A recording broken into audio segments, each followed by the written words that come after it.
¿Te gustaría saber cuál es la verdadera razón del por qué, con el nuevo sistema de justicia penal, muchas personas detenidas en delito flagrante saldrán de la cárcel horas después como si nada hubiera pasado? En esta pequeña cápsula te explicaré con peras y manzanas cuál es la realidad.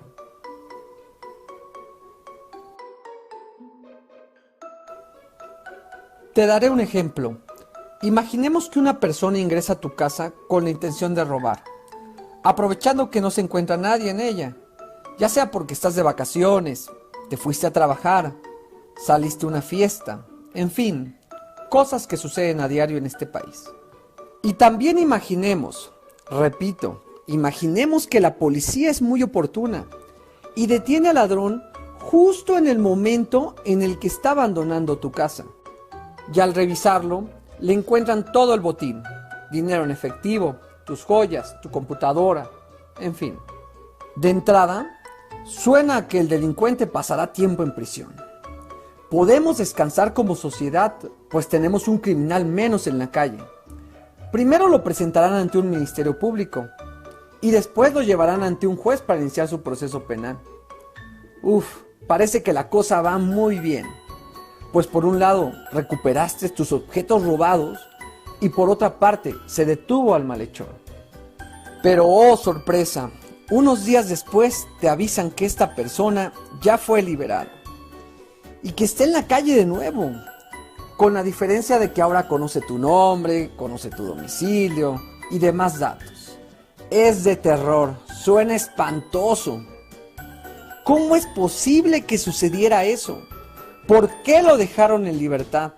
Y piensas, quizá fue la maldita corrupción. Sí, eso fue seguramente. Le llegaron al precio al juez. Ya ven que en este país todo se puede. O tal vez sea porque en el nuevo sistema de justicia penal, todas las personas se consideran inocentes hasta que se demuestre lo contrario. ¡Qué absurdo! Ahora resulta que este ladrón que entró a mi casa y lo cacharon con las manos en la masa es inocente. Esto no puede ser. Ok, hasta aquí todo suena irracional. Pero no lo es tanto, pues existe una razón legal por la cual una persona, así como es detenida, horas después puede obtener su libertad. Déjame explicarte. Se llaman medidas cautelares. En una audiencia oral que se da al inicio del procedimiento, el Ministerio Público, la víctima y su asesor jurídico le exponen a un juez y al público presente cuáles son las medidas a las que quieren someter al imputado durante su procedimiento penal. Es decir, le pueden pedir, por ejemplo, que deje una garantía económica, lo que se conoce como fianza, que se comprometa a no salir del país, incluso pueden pedirle que le pongan un localizador satelital y más allá, pues hasta la prisión preventiva le pueden pedir. Después de un ríspido debate, el juez decide qué medida imponerle al imputado y es aquí donde empieza lo interesante, pues la pregunta será, ¿qué es lo que toma en consideración un juez para liberar o dejar en prisión a una persona? De entrada, te contesto que no puede tomar en consideración el delito por el que fue detenido, lo cual es lógico, pues debemos considerar que el imputado es inocente hasta que se demuestre lo contrario después de todo un juicio. Y ustedes dirán, entonces, ¿qué es lo que considera? Bueno, pues son tres aspectos. El primero es el peligro de sustracción del imputado, o sea, que de liberarlo se vaya a fugar y desaparezca del procedimiento. Esto se sabe considerando su residencia habitual, el lugar donde vive su familia, las facilidades que tiene para abandonar el lugar, para permanecer oculto, la falsedad sobre su domicilio, el incumplimiento a citaciones previas, su comportamiento posterior a la detención, en fin, todo lo que te haga saber que de liberarlo no lo volverás a ver en el proceso, por lo menos no por las buenas. El segundo aspecto es el peligro de afectar el desarrollo de la investigación, es decir, que de ponerlo libre hará de las suyas destruyendo, ocultando o falsificando elementos de prueba. O también influirá para que los testigos vayan a mentir o amenazará a los servidores públicos que están participando en su investigación. Y por último, como tercer punto, se analiza que en libertad pueda afectar la integridad personal o la vida de la víctima o ofendido, los testigos o la comunidad. Bueno, pues todo suena muy bonito, pero entonces, ¿dónde está el problema? Pues sencillo. El Ministerio Público, cuando está en la audiencia, no presenta ningún dato de prueba que permita al juez saber si el imputado en libertad es un peligro latente de fuga o de daño. Cuando te digo ninguno, es ninguno. Simplemente el Ministerio Público lo lleva ante el juez y públicamente pide la prisión preventiva, pero no justifica el motivo. Y es aquí cuando ustedes pueden insistir diciéndome que el motivo es que robó una casa habitación. Pero como te lo he explicado, esta no puede ser la razón para dejar a una persona en prisión preventiva. Sé que parece una locura, pero no lo es tanto. Te lo explicaré con otro ejemplo. Vamos a suponer que tú estás caminando por la calle muy a gusto y te encuentras a un amigo que te invita a dar una vuelta en su nuevo coche. Unas cuadras después, los detiene una patrulla diciendo que ese coche es robado. Y luego llega la víctima e injustamente te señala como uno de los que se robaron el coche. Tú lo niegas, pero no hay razones que alcancen para evitar tu detención. Y es así como te presentan ante el juez. Y el Ministerio Público pide la prisión preventiva, mientras investigamos, claro. ¿A poco te gustaría? ¿Cómo te parece ponerte del otro lado? Suena injusto, ¿no? Que por un solo señalamiento te mantengan preso con el famoso mientras averiguamos, para después darte el más famoso, usted disculpe. ¿No te gustaría defenderte en libertad? Aquí la cosa no es hacer polémica en relación a los ejemplos. Lo verdaderamente importante es saber que una persona esté en prisión mientras se investiga solo y si el Ministerio Público demuestra con datos de prueba que su liberación representará un riesgo o un peligro. Esto sin importar si lo acusan por un robo de 1,000 millones de pesos o si lo acusan por un robo de 100 pesos. Por eso, que no te engañen diciendo que así como entran de la cárcel salen a volver a delinquir. Si esto sucede así, es por la incapacidad del Ministerio Público para presentar datos de prueba que demuestren que el detenido representa un riesgo. Esas son las verdaderas razones y no la ley, no el nuevo sistema, no la corrupción, no es que sea inocente hasta que se demuestre lo contrario, no es eso, es más simple.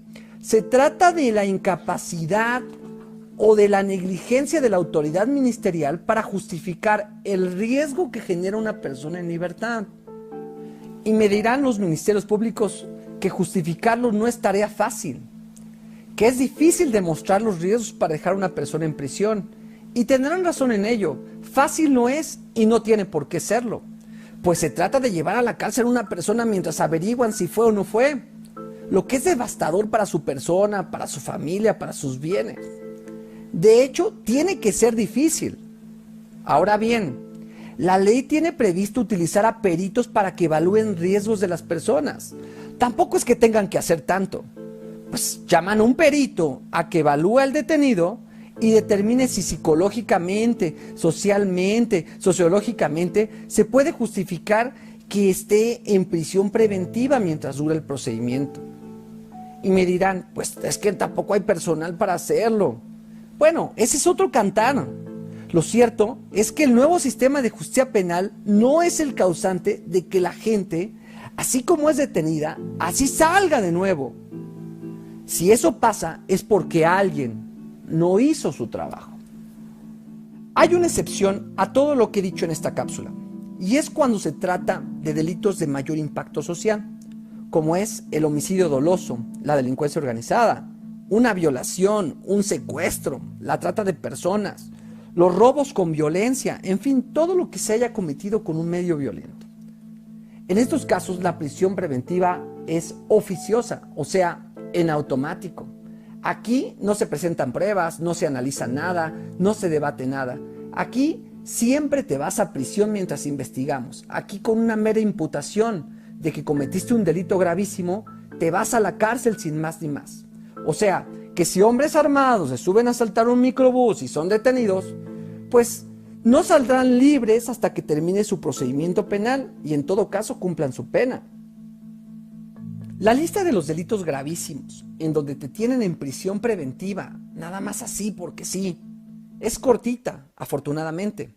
Sin embargo, nuestras autoridades están proponiendo alargarla un tanto más, lo cual es aberrante, por decirlo cortésmente, pues no se dan cuenta que el problema no es la lista de delitos, sino la incapacidad de la autoridad ministerial para investigar y recabar datos de prueba relacionado con los riesgos que representan las personas en libertad. Ese tipo de reformas que está proponiendo la autoridad son características de los países dictatoriales.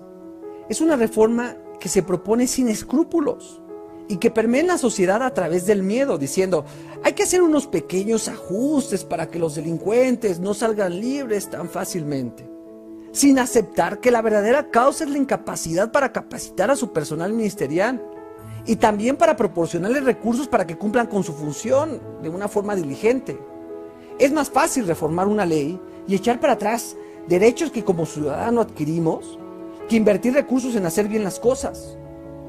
En conclusión, con el nuevo sistema de justicia penal, cualquier persona que esté siendo procesada puede permanecer en prisión preventiva, ya sea porque se le impute un delito gravísimo o porque el Ministerio Público, a través de la aportación de datos de prueba, justifique la necesidad de que el sujeto permanezca en prisión, ya sea porque representa un riesgo o ya sea porque represente un peligro.